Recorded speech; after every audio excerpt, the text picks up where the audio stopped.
हम लोग ईद नहीं मनाएंगे, क्योंकि हमारे दिल में बहुत दुख है, बहुत गम है। जैसे कि एक बाप का साया हमारे सर पे से उठ जाता है। हम ईरान में और फिलिस्तीन में हमारे अपनों पे जुल्म हो रहा है, तो फिर ईद की खुशियाँ कैसे मनाएं हम लोग। रंग बिरंगे कपड़े, खुशियों से भरे रंग और बच्चों में उत्सुकता। अमूमन ईद के त्योहार के मौके पर यह सब ही देखने को मिलता है तमाम मुस्लिम घरों में, लेकिन इस बार राजस्थान की बुर्का नशी महिलाओं ने एक अनोखा और ऐतिहासिक फैसला लिया है ईद पर खुशियां नहीं मनाने का। दरअसल जिस प्रकार से ईरान और इजराइल के बीच युद्ध चल रहा है, ईरान के supreme leader Ayatollah Ali Khamenei की मौत भी हुई है और भी कई लोग मारे गए हैं। ऐसे में तमाम लोगों ने जयपुर में यह ऐतिहासिक फैसला लिया है कि ईद के दिन खुशियां नहीं मनाई जाएंगी। कई बुर्कानशी महिलाएं इस वक्त मेरे साथ गुलाबी नगरी जयपुर में, इनसे बातचीत भी करेंगे। अमूमन हम देखते हैं ईद पर खुशियां मनाई जाती हैं, सिवैयां खाई जाती हैं, त्योहार पर गिफ्ट्स बांटे जाते हैं, लेकिन आप लोग इतना कड़ा फैसला क्यों ले रहे हैं कि खुशियां ही नहीं बांटेंगे?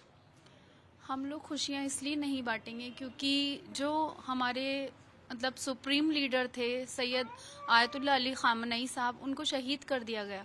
शहीद कर दिया गया इसलिए नहीं कि वो शहीद हो गए, क्योंकि शहादत तो हमारी मीरास है, लेकिन उनको रोजे की हालत में शहीद किया गया। मतलब चाहते तो वो बंकरों में छुप जाते, लेकिन उन्होंने ये फैसला इसलिए नहीं लिया कि अगर ईरान की जनता के पास मतलब सब बंकरों में छुप सकते हैं तो आखिरी इंसान मैं हूंगा। मतलब वो रहम दिल इंसान थे और इंसानियत का पैगाम देते थे, और जो मजलूमों पे जुल्म होता था उसके साथ वो हमेशा खड़े रहा करते थे। जैसा कि इमाम हुसैन ने हमें हमेशा बताया गया, इमाम हुसैन की जीवनी के पीछे ही हम अपना जीवन वैसे ही हम अपना जीवन जीते हैं। ऐसा ही आयतुल्लाह खामनेई हम सबको रिप्रेजेंट करते थे, इमाम हुसैन को रिप्रेजेंट करते थे। तो उन्होंने जुल्म के साथ खड़े रहना हमें सिखाया है, इंसानियत सिखाई है।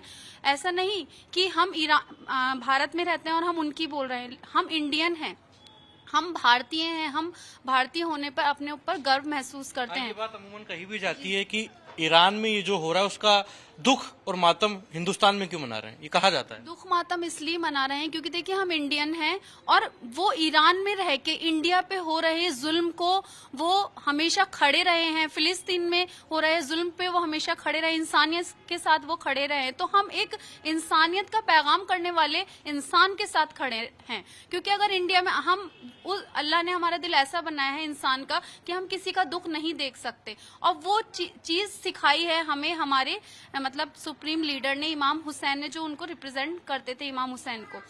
तो इसलिए ही हम उनके साथ खड़े हैं। वो हमारे धार्मिक गुरु हैं, क्योंकि सबके अपने अपने एक धार्मिक गुरु होते हैं, इसलिए हमारे वो धार्मिक गुरु हैं। इसलिए हम ईद नहीं मनाएंगे, और उनको शहीद कर दिया गया इसलिए इस वजह से।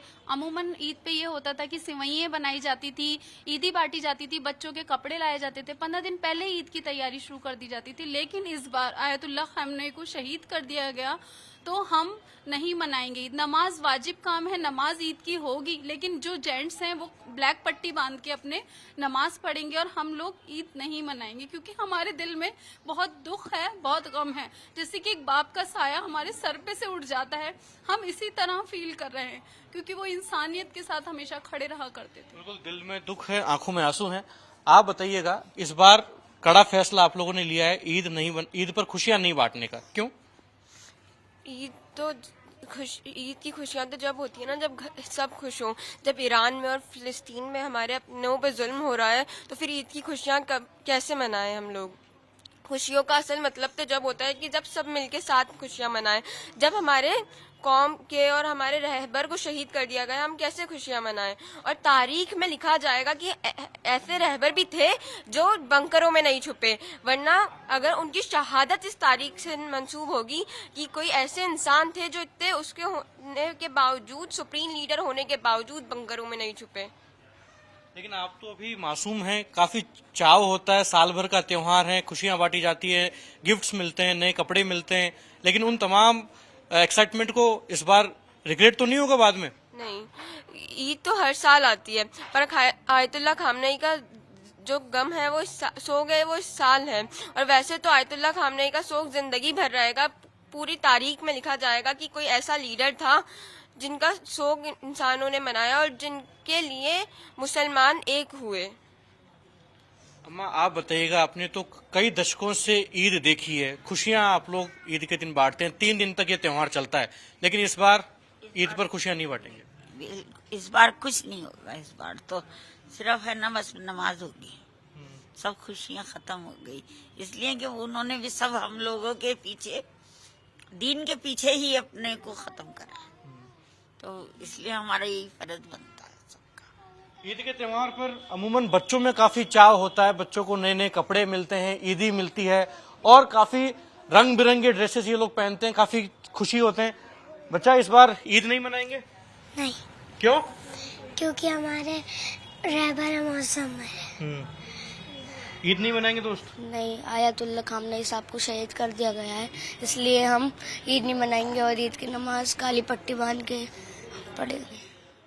ये परिवार वालों के कहने से कर रहे हो या खुद की इच्छा है? नहीं, हमने जो देखा है वो हम खुद फील करके हम ये निर्णय ले रहे हैं कि ईद नहीं मनाएंगे। तो गिफ्ट्स, कपड़े कुछ भी नहीं लेंगे? कुछ नहीं चाहिए। तो साफ तौर पर ईद के दिन जिस प्रकार से खुशियां बांटी जाती हैं, काफी हर्षोल्लास से त्योहार मनाया जाता है, लेकिन गुलाबी नगरी जयपुर में इस बार अनोखा और ऐतिहासिक फैसला मुस्लिम समाज के लोगों ने लिया है कि जिस तरीके से ईरान और यूएस इजरायल के बीच युद्ध चल रहा है, कई लोग मारे गए हैं, ऐसे में गुलाबी नगरी जयपुर में भी ईद के दिन ये असर दिखेगा और खुशियां नहीं बांटी जाएंगी। Lakhvir Singh Shekhawat, times now, Jaipur. Iran में और फिलिस्तीन में हमारे अपनों पे जुल्म हो रहा है, तो फिर ईद की खुशियां कैसे मनाएं हम लोग? जब हमारे कौम के और हमारे रहबर को शहीद कर दिया गया, हम कैसे खुशियां मनाएं? और तारीख में लिखा जाएगा कि ऐसे रहबर भी थे जो बंकरों में नहीं छुपे। जीरो हमने इन्वेंट किया, हमने बताया दुनिया को, जहां योग है वहां रोग नहीं। सबसे पुरानी सभ्यता है हमारी। गुलामी से तो और देश भी लड़े भाई, पर आजादी के लिए अहिंसा का रास्ता बस हमारा था। अपने पसीने से जमीन सींचता किसान और घर में घुसकर मारने वाले जवान, बस इसी मिट्टी ने जने।